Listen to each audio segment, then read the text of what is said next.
want to chat to you about Harry Kane because you mentioned him about Harry Kane, didn't you? Yeah. Go on, talk us through what you think. So today, Harry Kane played the last game of this season, at the very least, at White Hart Lane. Could that be his last game ever at Spurs' stadium in a Spurs shirt? Will the next time we go back be in a Man United shirt, a Chelsea shirt, or somebody else's? Obviously, we've been linked with a move for him. Could cost around £100 million. Yep. He's got 1 year left on his contract. So now it comes down to a decision where if he wants to leave, then surely Spurs have to sell him this summer. If Manchester United's ownership situation is done, I'd imagine a new owner would want to put their imprint on the place straight away. And Harry Kane's the kind of signing that can do that.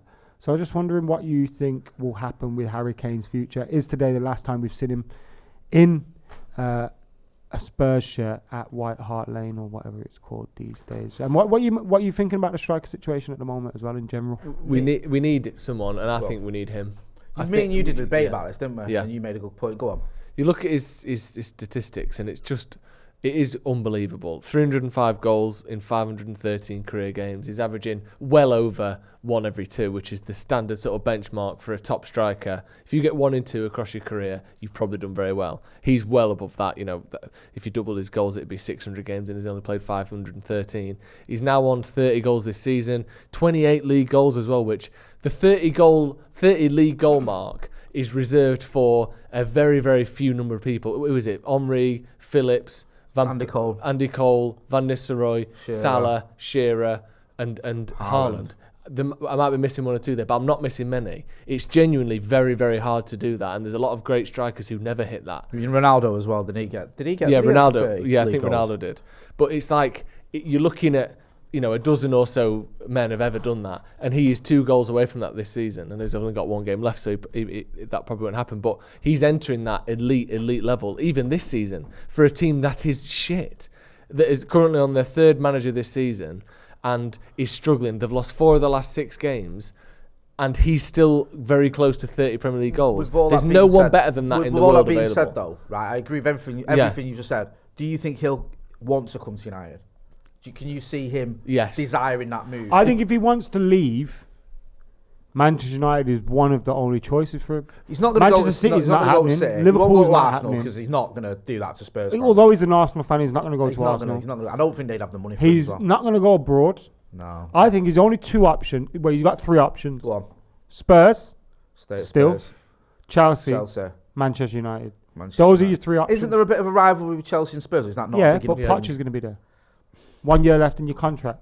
Do you know what I mean? It becomes a point where... My point isn't that. It's I don't think he goes to Chelsea. Would Spurs sell him to Chelsea is my thing. They might not have a choice. And you look how much money they're throwing around. If he goes, here's £150 million. Well, if that sort of silly money comes in, then I'm sure they can't get him on a 6-year contract, can they? They can't amortise the fuck out of it because he's 30. Or he will be 30 at the start of next season. So they can't do the Chelsea maths on him. You know, but they can't do that anymore anyway. No, but that's what I'm saying. So I don't think they can do 150. That debate, I said that. We talk about. I can't remember actually. It might be when we spoke to Rio Ferdinand as well. You said about getting him. It could be like RVP, where we getting him for 1 season and we challenge for the title or we win a title next season. I don't even think that's the case. I think we need him just to compete. Yeah. I think City are that far ahead, unfortunately. You need someone who can guarantee. I think he makes such a big difference. That you need him just. I don't think you can get Harry Kane and then finish second, but we might need that because you get an Osimhen who I do like, and I made that point when me and you debated. But it might take him a little year or 2 to acclimatise, and he might not work out. With Kane, you get at least 2, maybe more years out of him. And you're getting them guaranteed goals. You're getting a leader. You're getting someone that's already played with Rashford, Sancho, etc. He'll know them. Yeah. So that's a positive. He's played against every defender in the Premier League. He's coming in as well, and this is something that I think is important. You're not the big man running campus no more, bro. You just need to be a part of the team. Of course, he will be a prolific player, and he will be someone that United push in terms of commercially and things like that if we signed him. But in terms of Casemiro's the big dog in this changing room. Varane. You're Rashford. Not the main man, you know what I mean? Yeah. We're not the one that we're looking to every single time hoping you save us. You're just part of a group of people that hopefully can. And I think if he gets into that position, I think he could be huge for him, man. I think he will. I've been flipping and flopping on this. I'm not sure. But the closer I get to the transfer window, it's like it's a no-brainer. Do you think there's a better option out there? Let's say money wasn't an issue. We had the owners. Do you think there is someone better? Is there a better striker available? Yeah, for No. United. Is there a better striker available in the long term? Maybe, you know. But also, look at his age and things like that. But it's only age, though, isn't it? Because if you just look at his numbers, there haven't been many better strikers than him in the last decade, other than Ronaldo, Messi.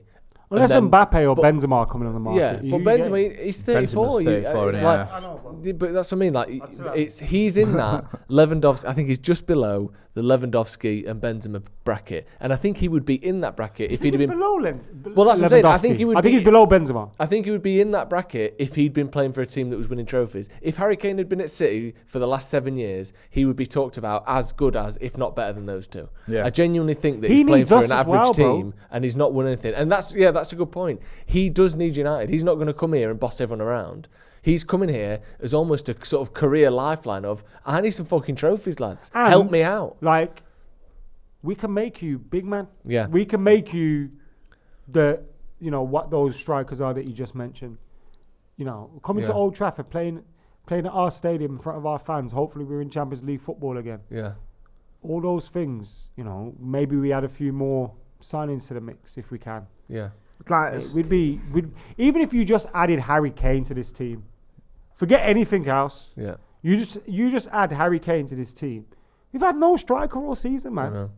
And me and Steve were talking about this, and it's a bit sort of stat, Twitter verse maths and all that. But just from a sort of how many goals United should have scored from the chances we've had. Yeah. We have been massively underachieving this season. It's not like, sometimes you think, they've not had a striker, but, he's chipped in and he's chipped in. Like, look at Arsenal's a great example. Yeah. Their top scorers this season are Martinelli, Saka and Odegaard. Yeah. Their striker has been injured and average. Yeah. But they've had everyone chip in. We haven't had that. No. We've had Rashford score all the goals, and then the next person is, I think, Bruno's with Bruno's 9. next on the list. So it's like, it's not great. If Kane, who consistently outscores his XG, it does better than he should. I do think Rashford's contribution would drop. Yeah, maybe a little bit. A little bit. But I think he'd go from... He's got 30 this season. 29. He's going to get 30. He goes to... He's going to score the winner in the cup final. All right, I think, okay. But anyway, let's so what's just say happen 30 is we're a going to rough go 1-0 ballpark. down. Martial scores the equaliser. Rashford scores the winner. Don't worry. It's Vegas. But in terms of Rashford putting, he's then becomes more of a creator. Yeah. I think. And we did get to see at points in the last 2 or 3 years, I think it was the COVID season. Yeah. Bubble Rashford. Yep. He was playing those, remember the passing lines that he was making? Yeah.